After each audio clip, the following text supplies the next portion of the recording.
Assalamualaikum warahmatullahi wabarakatuh. Halo semuanya. Sebelumnya izin memperkenalkan diri. Nama saya Indah Priliawindiani dengan NPM 2213053033 dari kelas 2H. Ini saya akan menjelaskan materi tentang penulisan kata untuk memenuhi tugas mata kuliah Pendidikan Bahasa Indonesia dengan dosen pengampu Ibu Siska Megadiana MPD. Baiklah, langsung saja kita ke materi yang pertama tentang penulisan gabungan kata berimbuhan.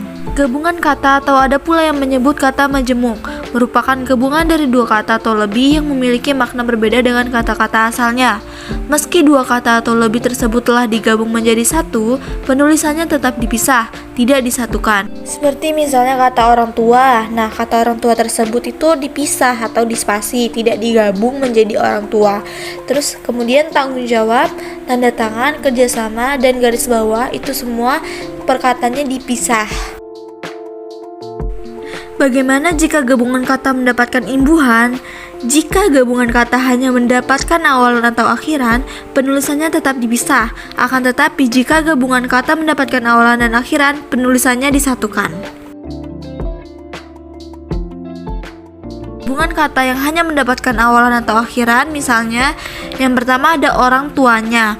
Nya-nya ini tidak dipisah dengan tua, jadi digabung. Yang kedua ada bertanggung jawab, yang ketiga ada tanda tangani, yang keempat bekerja sama, dan yang terakhir garis bawahi. Sedangkan gabungan kata yang mendapatkan awalan dan akhiran, misalnya yang pertama pertanggungjawaban. Nah, kata ini tidak dipisah sama sekali, jadi pertanggungjawaban. Yang kedua ditanda tangani, yang ketiga penandatanganan, yang keempat menggarisbawahi, dan yang kelima dikambing hitamkan. Materi selanjutnya tentang penulisan kata depan. Kata depan atau disebut juga dengan preposisi adalah kata yang secara sintaksis atau tata atau susunan kalimat terletak di depan kata benda atau nomina, kata sifat atau adjektiva, dan kata keterangan atau adverbia. Kata depan atau preposisi adalah kata yang merangkaikan kata-kata atau bagian-bagian kalimat atau kata yang terletak di depan kata. Kata-kata depan yang terpenting dalam bahasa Indonesia ialah yang pertama di, ke, dari. Ketiga macam kata depan ini dipergunakan untuk merangkaikan kata-kata yang menyatakan tempat atau sesuatu yang dianggap tempat. Dua pada. Bagi kata-kata yang menyatakan orang, nama orang atau nama binatang, nama waktu atau kiasan, dipergunakan kata pada untuk menggantikan di atau kata-kata depan lain yang digabungkan dengan pada seperti daripada dan kepada. Kata depan di, ke, bagi, pada, terhadap, dan dari ditulis terpisah dari kata yang mengikutinya, kecuali di dalam gabungan kata yang sudah lazim dianggap sebagai satu kata seperti kepada dan daripada. Contohnya seperti yang dapat kita lihat pada PPT, itu ada beberapa contoh yang dapat saya gambarkan. Nah, seperti itulah contoh-contoh dari kalimat kata depan yang sudah lazim. Adapun penulisan kata depan yang ditulis serangkai seperti kemari, keluar, daripada, kepada. Contoh kalimatnya, yang pertama, bawa kemari buku itu. Yang kedua, ia masuk lalu keluar lagi. Yang ketiga, Rani lebih muda daripada Ani. Yang terakhir, sampaikan pesan ini kepada ibumu. Materi selanjutnya itu penulisan partikel. Partikel adalah kata yang digunakan sebagai penjelas. Di bawah ini adalah macam-macam bentuk partikel. Yang pertama ada partikel lah, kah, dan tah. Ditulis serangkai dengan kata yang mendahuluinya. Biasanya partikel ini digunakan untuk menjelaskan sesuatu agar lebih jelas berupa kata tanya. Contoh kalimat dari penulisan partikel itu ada, apakah dia seorang polisi? Bacalah buku untuk menambah wawasan. Yang terakhir, apatah gunanya bersedih hati? 2. Partikel pun dipisahkan dari kata yang mendahulunya karena pun sudah hampir seperti kata lepas. Kalimatnya itu ada, ia sudah sering ke desa ini, tetapi sekalipun ia belum pernah singgah ke rumah saya. Yang kedua ada, jika ayah pergi, adik pun ikut pergi. Yang ketiga, apapun yang dimakannya, ia tetap kurus. Yang kelima, jangankan Rp50.000, Rp1.000 pun ia tak punya. Akan tetapi, ada kelompok kata yang sudah dianggap padu benar dan ditulis serangkai, yaitu Adapun, andaipun, ataupun, bagaimanapun, biarpun, kalaupun, kendatipun, maupun, meskipun, sekalipun, walaupun, dan sungguh pun. Contoh kalimatnya itu seperti yang sudah tertera di dalam PPT, itu ada beberapa contoh dapat kita lihat. Contohnya itu ada bagaimanapun juga ia manusia yang ingin dihargai. 3. Partikel per yang berarti mulai, demi, dan tiap ditulis terpisah dari bagian-bagian kalimat yang mendahuluinya. Contoh kalimatnya itu mereka masuk ke dalam ruangan satu per satu. Kemudian ada harga kain itu senilai 12.222.022 perak per meter.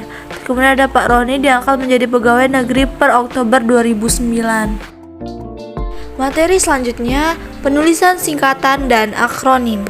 1. Singkatan. Singkatan ialah bentuk yang dipendekkan yang terdiri atas satu huruf atau lebih. Kemudian singkatan ini dibagi menjadi beberapa bagian.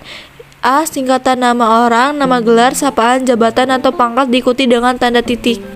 Contohnya ini ada singkatan nama A.S. Kramiwijaya. Yang kedua ada Muh Samin. Yang ketiga Bernadette Pia SE, itu adalah singkatan nama gelar. Kemudian yang terakhir juga sama, Nuraini SPD, itu singkatan nama gelar.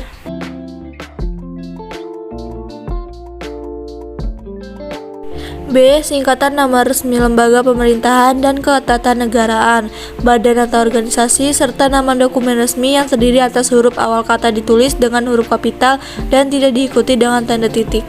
Contohnya ada DPR. Ini merupakan singkatan dari nama Dewan Perwakilan Rakyat. Kemudian ada PGRI, Persatuan Guru Republik Indonesia, dan lain-lain.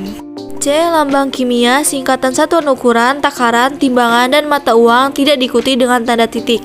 Contohnya Na. Na ini singkatan dari natrium klorida, Cm singkatan dari sentimeter, Kg kilogram, Rp rupiah.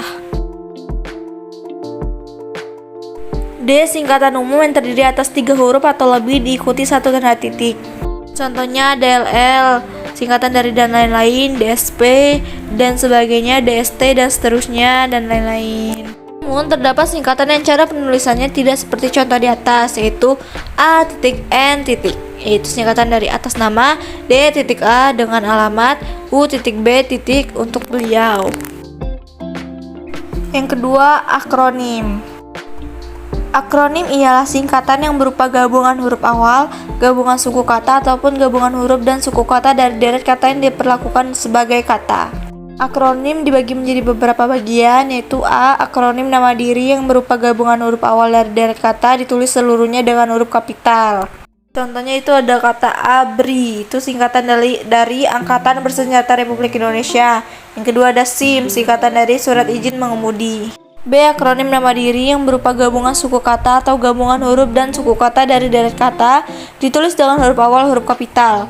Contohnya itu ada AKABRI, singkatan dari Akademi Angkatan Bersenjata Republik Indonesia. Yang kedua ada Bappenas, Badan Perencanaan Pembangunan Nasional. C. Akronim yang bukan nama diri yang berupa gabungan huruf, suku kata, ataupun gabungan huruf dan suku kata dari deret kata seluruhnya ditulis dengan huruf kecil. Contohnya itu ada pemilu, singkatan dari pemilihan umum. Terus ada tilang, singkatan dari bukti pelanggaran. Dengan catatan, jika dianggap perlu membentuk akronim, hendaknya diperhatikan syarat-syarat berikut. Yang pertama, jumlah suku kata akronim jangan melebihi jumlah suku kata yang lazim pada kata Indonesia.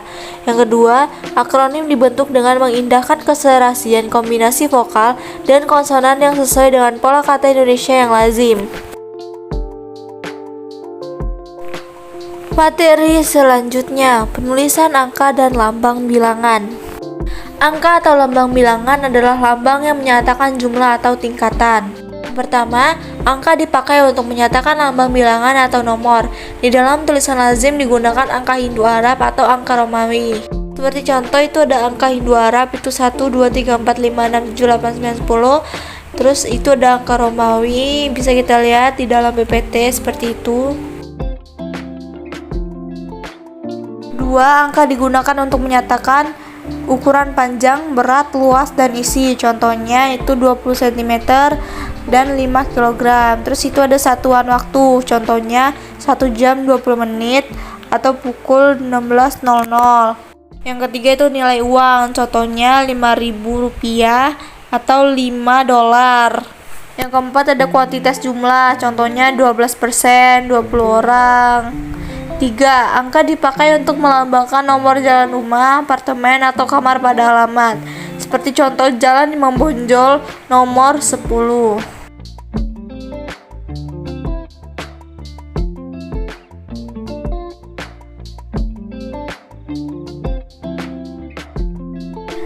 4. Angka digunakan juga untuk menomori bagian karangan dan ayat kitab suci. Contohnya bab X atau 10 bab 10. Terus ada pasal 7 halaman 350 surat Al-Imran ayat 15. Terus yang kelima ada penulisan lambang bilangan dengan huruf dilakukan sebagai berikut. Bilangan utuh, contohnya 12 ditulisnya dengan angka 12. Terus ada 250 ditulisnya dengan angka 250. Terus ada B bilangan pecahan, contohnya setengah ditulisnya 1/2. Terus 1% ditulis 1%. 6. Penulisan lambang bilangan tingkat dapat dilakukan dengan cara berikut. Contohnya Pakubuwono X atau Pakubuwono 10. Terus ada abad ketiga dan bab 5. 7. Penulisan lambang bilangan yang mendapat akhiran an mengikuti cara yang berikut. Contohnya tahun 50-an atau tahun 50-an. Uang 5.000-an atau uang 5.000-an. Menggunakan huruf bukan angka.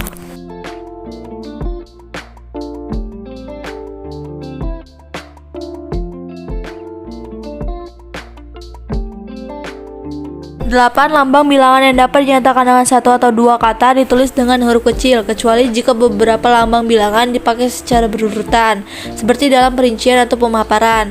Contohnya, ada sekitar 300 calon mahasiswa yang tidak diterima di akademi. 9. Lambang bilangan pada awal kalimat ditulis dengan huruf. Jika perlu, susunan kalimat diubah sehingga bilangan yang tidak dapat dinyatakan dengan satu atau dua kata tidak terdapat pada awal kalimat.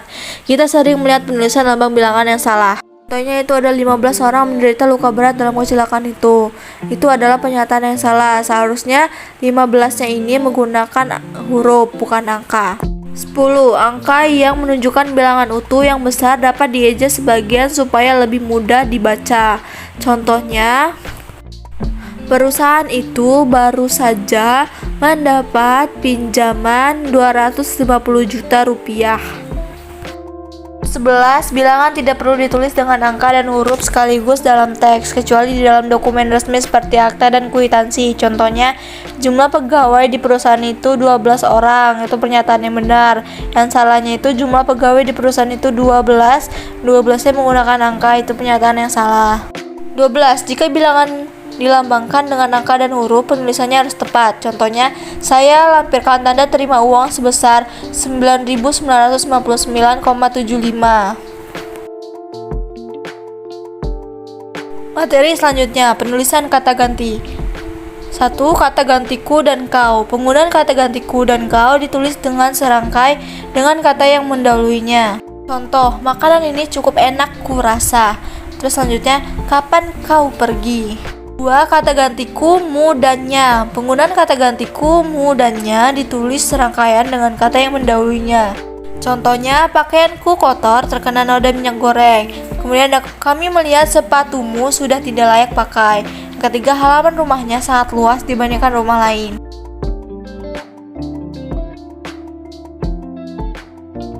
Materi yang terakhir, kata sandang si dan sang. Kata si dan sang bisa disebut juga dengan kata sandan, yaitu kata yang menentukan kata benda. Sama halnya dengan penulisan kata depan, kata si dan sang ditulis terpisah dari kata yang mengikutinya. Biasanya penulisan kata si dan sang banyak digunakan pada karangan narasi seperti dongeng dan legenda. 1. Ditulis terpisah, penulisannya secara terpisah dari kata yang mengikutinya. Contohnya, yang pertama itu ada harimau itu marah sekali kepada sang kancil.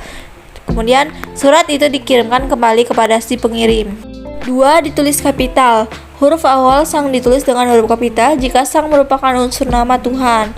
Contohnya, berdoalah kepada sang pencipta agar kita senantiasa selamat. Nah, itulah materi terakhir yang kita bahas pada resume hari ini. Terima kasih, jika ada salah kata saya mohon maaf. Wassalamualaikum warahmatullahi wabarakatuh. Bye bye.